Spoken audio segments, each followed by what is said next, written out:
Hello, everyone. Richard Michael Jones. Time for the Bible read for September 12th. Out of Isaiah 10. I love Isaiah. What sorrow awaits the unjust judges and those who issued unfair laws? They deprive the poor of justice and deny the rights of the needy among my people. They prey on widows, take advantages of orphans. What will you do when I punish you, when I send disaster upon you from a distant land? To whom will you turn for help? Where will your treasures be safe? You will stumble along as prisoners or lie among the dead, but even then the Lord's anger will not be satisfied. His fist is still posed to strike. What sorrow awaits Assyria, the rod of my anger? I use it to club to express my anger. I am sending Assyria against a godless nation, against a people with whom I am angry. Assyria will plunder them, trampling them like dirt beneath its feet. But the king of Assyria will not understand that he is my tool. His mind does not work that way. His plan is simply to destroy, to cut down nation after nation. He will say, each of my princes will soon be a king.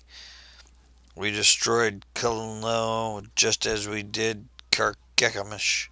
Hamath fell before us as a rapid did, and we destroyed Samaria just as we did Damascus.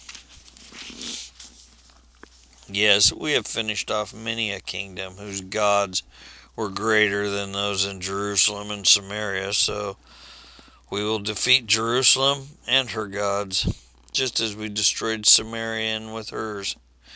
After the Lord has used the king of Assyria to accomplish his purposes on Mount Zion and Jerusalem, he will turn against the king of Assyria and punish him for it.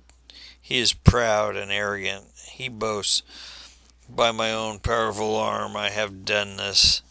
With my own shrewd wisdom I planned it. I have broken down the defenses of nations and carried off their treasures. I have knocked down their kings like a bull. I have robbed their nests of riches and gathered up kingdoms as a farmer gathers eggs.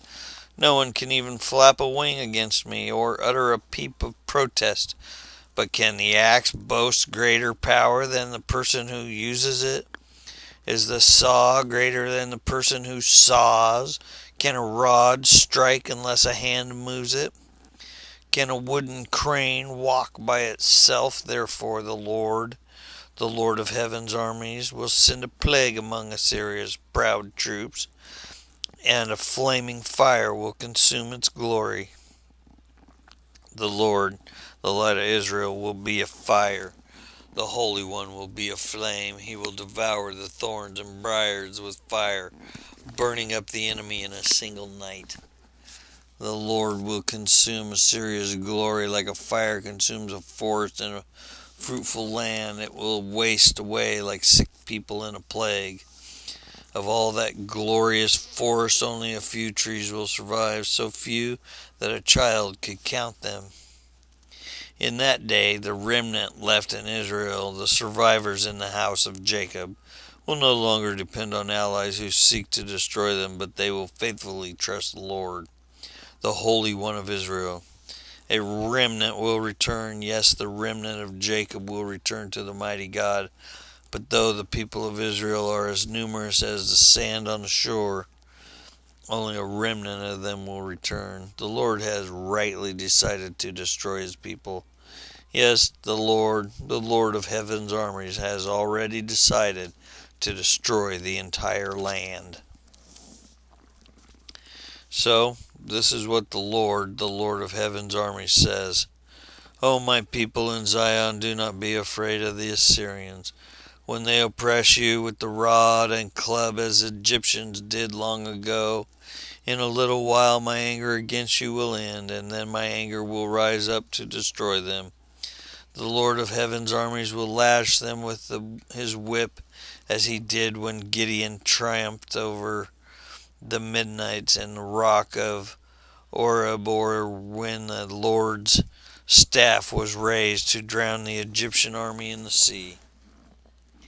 In that day the Lord will end the bondage of his people. He will break the yoke of slavery and lift it from their shoulders. Look, the Assyrians are now at Ath. They are passing through Migron. They are storing their equipment at Michmash. They are crossing the pass and are camping at Geba.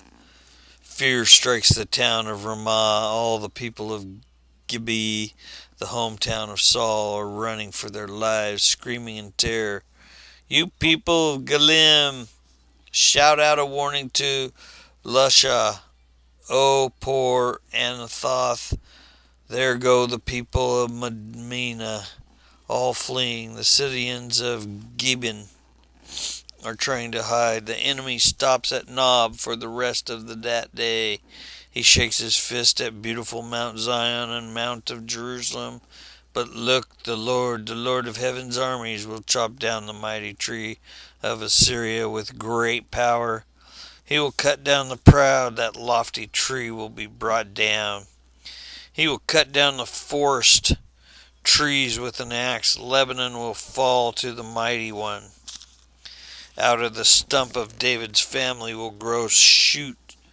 Yes, a new branch bearing fruit from the old root.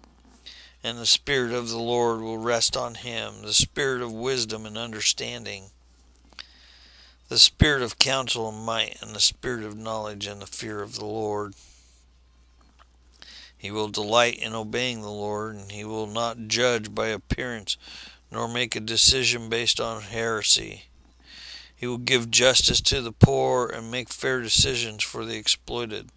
The earth will shake at the force of his words, and one breath from his mouth will destroy the wicked. He will wear righteousness like a belt, and the truth like an undergarment. In that day the wolf and the lamb will live together, and the leopard will lie down with the baby goat. The calf and the yearling will be safe with the lion, and the little child will lead them all. The cow will graze near the bear, the cub and the calf will lie down together. The lion will eat hay like a cow, and the baby will play safely near the hole of a cobra. Yes, a little child put its hand in a nest of deadly snakes without harm. No, nothing will hurt or destroy in all my holy mountain. For as the water fill the sea, so the earth will be filled with people who know the Lord. In that day, the heir to David's throne will be a banner of salvation to all the world. The nations will rally to him, and the land where he lives will be a glorious place. In that day, the Lord will reach out his hand a second time to bring back the remnant of his people. Those who remain in Assyria and northern Egypt and southern Ethiopia and Elam, in Babylonia, Hamath, and all the distant coastlands, he will raise a flag among the nations and assemble the exiles of Israel. He will gather the scattered people of Judah from the ends of the earth. Then at last, the jealousy between Israel and Judah will end. They will not be rivals anymore. They will join forces to swoop down on Philistia. To the west, together they will attack and plunder the nations to the east. They will occupy the lands of Edom and Moab, and the Ammon will obey them. The Lord will make a dry path through the gulf of the Red Sea. He will wave his hand over the Euphrates River, sending a mighty wind to divide it into 7 streams, so it can easily be crossed on foot. He will make a highway for the remnant of his people, the remnant coming from Assyria, just as he did for Israel long ago when they returned from Egypt.